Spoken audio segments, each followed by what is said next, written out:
حسین اقبال ہوں، میرا YouTube channel دیکھ رہے ہیں تو جناب نظام کی سانس بند کرنے کی تیاریاں مکمل کی جا رہی ہیں۔ عمران خان صاحب نے کچھ بڑے فیصلے کر لیے ہیں اور کچھ فیصلے آپ کو آنے والے چند روز میں دکھائی دیں گے۔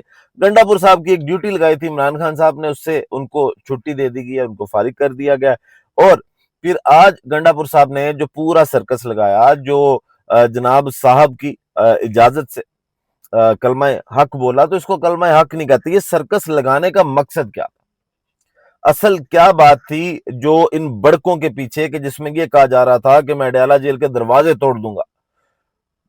سوشل میڈیا پر تنقید کی جا رہی تھی، یہ کہا جا رہا تھا کہ کی بورڈ پہ بیٹھ کے ٹک ٹک کرنے سے انقلاب نہیں آتا، جلسے میں آئیں، ٹھیک ہے جناب، دروازہ توڑ کے اندر جاؤں گا تو کیا مجھے ملاقات کرنے دیں گے؟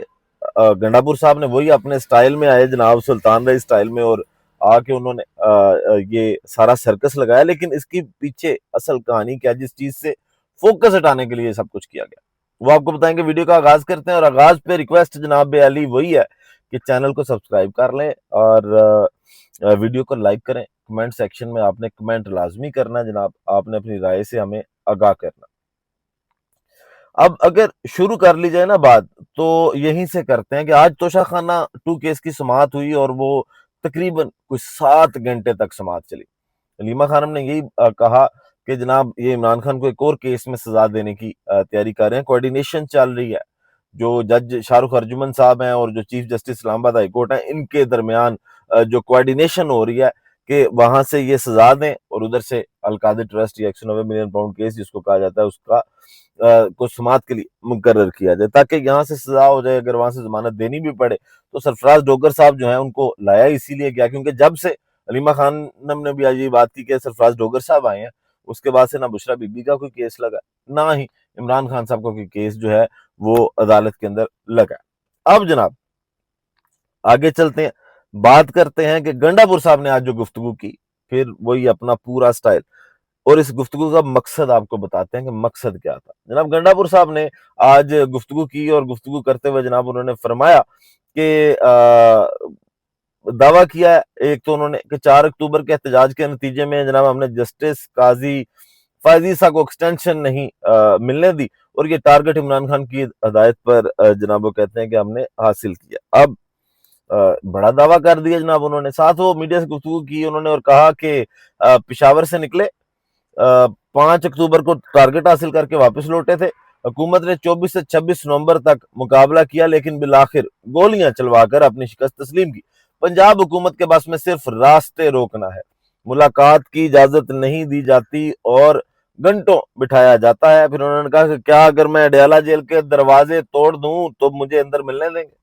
ٹھیک ہے، پھر کہتے ہیں کہ سیلاب زدہ علاقوں میں بڑے پیمانے پر تباہی آئی، لیکن وفاقی حکومت نے کوئی وعدہ پورا نہیں کیا اور نہ ہی خاطر خواہ امداد فراہم کی۔ وزیر اعلیٰ نے نون لیگ پر تنقید کرتے ہوئے کہا کہ شہداء کے جنازوں پر بھی سیاست کی جاتی ہے، ملک میں جمہوریت نہیں بلکہ جعلی اسمبلیاں قائم کی گئی ہیں، مجھے ملاقات سے روکنے کا مقصد پارٹی کے اندر اختلافات کو ہوا دینا ہے تاکہ تقسیم بڑھے۔ لیکن کچھ صحافی جیسے دل راجہ صاحب ہیں، وہ تو آپ کے بارے میں یہ رپورٹ کرتے ہیں کہ آپ اب یہ بھی کہتے پھرتے ہیں اجلاسوں کے اندر کہ میں اب عمران خان نے مجھے وزیر اعلیٰ لگایا تو ضرور تھا، لیکن اس وقت اگر میں وزیر اعلیٰ ہوں تو وہ کسی اور کی وجہ سے۔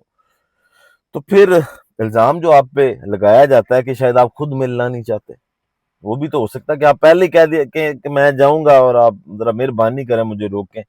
خیر یہ سوال اٹھتے ہیں، لوگ پوچھتے ہیں۔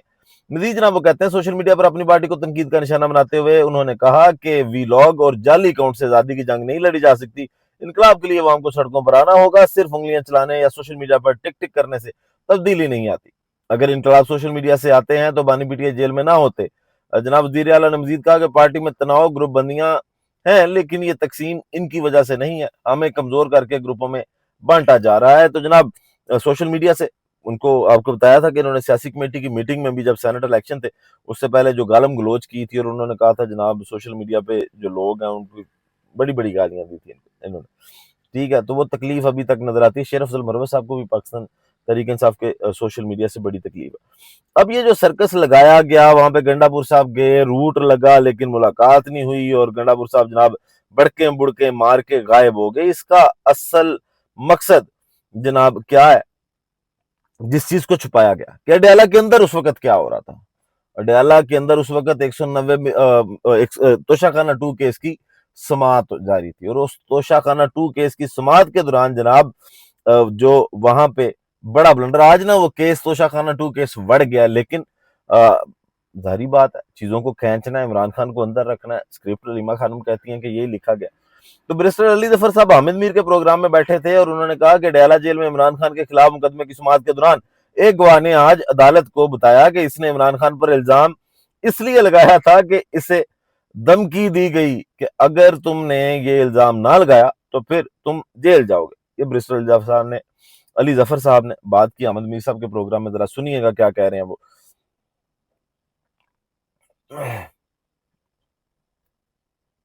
विटनेसेस जो थे, जो दो गवाह आए, उन पे जब जिरा हुई तो उसके बाद वो केस भी खत्म हो गया। गवाह ने मान लिया कि कोई जुर्म नहीं हुआ। थोड़ी सी तफसील बताएंगे, क्योंकि आपने कहा कि गवाह ने मान लिया कोई जुर्म नहीं हुआ। केस ये था कि तोशाखाना का गिफ्ट आया और तोहफे को जो अप्रेजर था, जो कस्टम्स ऑफिसर, कस्टम्स के तहत जो अप्रेजर बना था, जिसने फैसला करना था कि इसकी कीमत क्या है, उसने कम कीमत लगाई और कहा यह जाता है कि उसने इमरान खान साहब के कहने पे कम कीमत लगाई। तो आज उसको जब जिरा की गई तो उसने कहा कि मेरे पास तो कोई कागज ही नहीं है जिसके ऊपर मैंने फैसला किया हो, या मेरे पास कोई ऐसा जवाब नहीं है कि मैंने ये जो बात की थी। मैं तो एक्चुअली मुझे इन्होंने पकड़ा था, मुझे पकड़ के लेके आए थे और मुझे कहा था कि तुम्हें हम मुलजिम ठहराएंगे अगर तुमने माफी ना मांगी और ये इल्जाम ना लगाया। और उसके बाद उसका ये कहना था कि मैंने तो एक एक चीज देखी और देखने के बाद जो कीमत थी वो कीमत मैंने लगा दी। तो जब एक जो उनका प्राइम विटनेस है वो कहता है कि मैंने तो कीमत सही लगाई, उसके बाद ये इल्जाम लगाना कि वो कम कीमत पे खरीदा गया। ये आपका मौक़िफ़ है, ये आपका मौक़िफ़ है, आप वकील है, लेकिन इमरान खान की बहन है रीमा खान साहबा, उनका क्या मौक़िफ़ है? इसलिए जल्दी में आपके क्या चाल तर्जुमान के ऑर्डर है कि जल्दी से आपको सजा दें यहाँ पे सभी और इमरान खान को, और फिर हाई कोर्ट में शायद इनको बेल मिल जाता है, लेकिन सजा नहीं जनाब, ये बैरिस्टर अली जफर साहब कहते हैं कि गवाही मुकर गया। तो जनाब ये गवाह तो मुकर गया। अब जनाब तोशाखाना 2 केस में बड़ी पेशरफ्त ये हुई है कि जो साबिक वज़ीर आज़म इमरान खान साहब हैं, इनके military secretary brigadier Mohammad Ahmad और deputy military secretary colonel Rehan को अदालत ने आइंदा समाअत पर प्रोसिक्यूशन के गवाह के तौर पर बयान रिकॉर्ड करवाने के लिए तलब कर लिया गया है। तो जनाब ये अब सूरत हाल है कि जब गवाह मुकर गए तो फिर उन्होंने कहा कि जरा उधर से बंदे उठा लें, क्योंकि उन पर फिर सवाल होगा ना कि वो अपने इदारे के साथ सिंसेर हैं या वो अपने जमीर या उस वक्त के वजीर आजम के साथ सिंसेर हैं।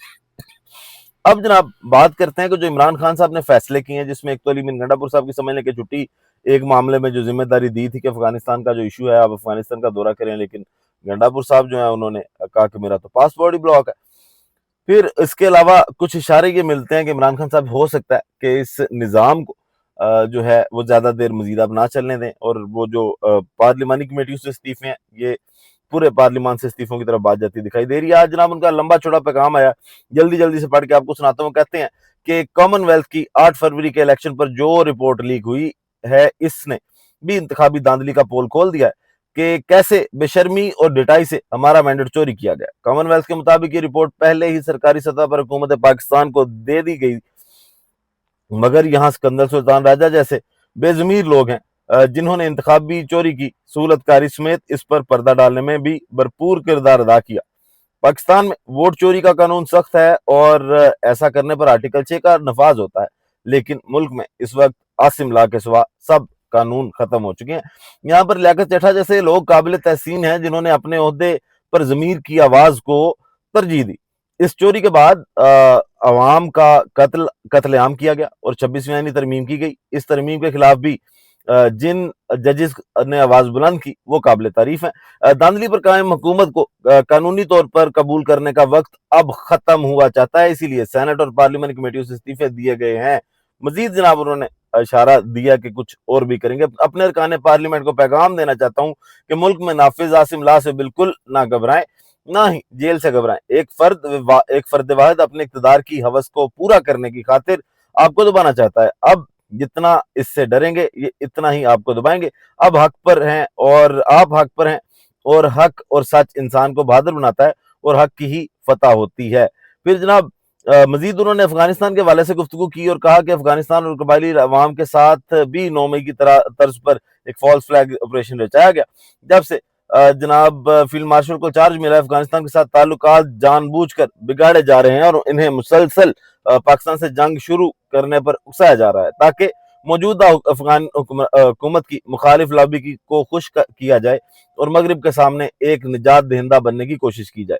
सबसे पहले अफगानिस्तान हुकूमत को संगीन धमकियां दी गई। फिर मजहबी, अखलाकी और पनागजीनों के आलमी हकूक की खिलाफ वर्जी करते हुए 3 नस्लों से पाकिस्तान धक्के देकर मुल्क से निकाला गया। जो 3 नस्लों से लोग यहाँ पे रह रहे थे। इसके बाद अफगानिस्तान की सरजमीन पर हमले किए गए और अब ये कह कर के दहशतगर्द आ गए हैं, कबायली इलाकों में ऑपरेशन लॉन्च कर दिए गए। पुलिसियों की वजह से जनाब हर जानिब हमारे लोग शहीद हो रहे हैं। अब अफगानिस्तान और कबायली इलाकों में अमन के क़याम के लिए 3 फरीकों को साथ लेकर चलना नागजीर होगा। सबसे पहले पाकिस्तान के कबायली इलाकों की अवाम, दूसरी अफगानिस्तान हुकूमत और तीसरी अफगानिस्तान की अवाम।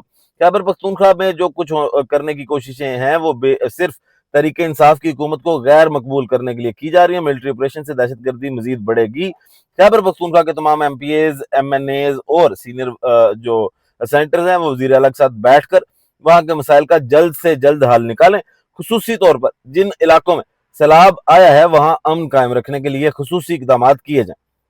हमारे इत्तेहादी महमूद खान अचकज़ई की क़यादत में एक अमन वफद लेकर जनाब अफगानिस्तान जाएं और वहां बातचीत से मसाइल का हल तलाश करें। पहले गंडापुर साहब की ड्यूटी थी, गंडापुर साहब का पासपोर्ट उन्होंने कहा मेरा ब्लॉक है, तो अब महमूद खान अचकज़ई को भी ये ड्यूटी दे दी गई है। फिर वो कहते हैं जनाब डयाला जेल में मेरा नाम निहाद ट्रायल कोई जज नहीं कर रहा, जनाब इदारे चलवा रहे हैं और जनाब वो कहते हैं कि बड़े साहब की हिदायत पर हो रहा है। ये सिविल नहीं मिलिट्री ट्रायल है। पाकिस्तान में इस वक्त जो भी हो रहा है वो जनाब बासिम ला के तहत हो रहा है और मुसलसल आईनो कानून की धज्जियां उड़ाई जा रही हैं। मुझ पर 300 से ज्यादा बेबुनियाद मुकदमा दर्ज किए गए जिनका मैं सामना कर रहा हूं और कोई डील के बगैर अदालतों से इंसाफ लेकर ही बाहर आऊंगा। हमारी जमात पर हर तरह का जुल्म ढाया गया। अगर मेरिट पर फैसले किए जाते तो मैं और मेरी अहलिया आज ही रिहा हो जाए। मेरी और मेरी अहलिया बुशरा बेगम के तमाम इंसानी हकूक पामाल हैं। हमें आम कैदी वाली सहूलियात से भी महरूम रखा गया है। मेरी किताबें तक रोक ली जाती हैं। तो जनाब वो कहते हैं मैं अपने तमाम पार्टी को कहता हूं कि आप सब मुत्तहिद रहें। जुल्म का निजाम ज्यादा देर नहीं रहेगा। आप सबके लिए लाजिम है कि मेरी ट्वीट को रीट्वीट करें ताकि मेरा पैगाम जो है इस पर इत्तेहाद कायम हो। खैबर पख्तूनख्वा में ग्रैंड जलसे का ऐलान किया जाता है जिसमें पूरे मुल्क से लोग शरीक होंगे और सियारात के खिलाफ जनाब खड़े होंगे। ये इमरान खान साहब ने जनाब आज तगड़ा मैसेज एक और उनका ट्विटर हैंडल पर उनके आ गया और उसको रीट्वीट करने की हिदायत भी दी गई, आप तक पहुंचा दिया गया है। वीडियो का इख्तिताम करते हैं इसी दुआ के साथ कि अल्लाह ताला पाकिस्तान पर अपनी रहमत नाजिल करे।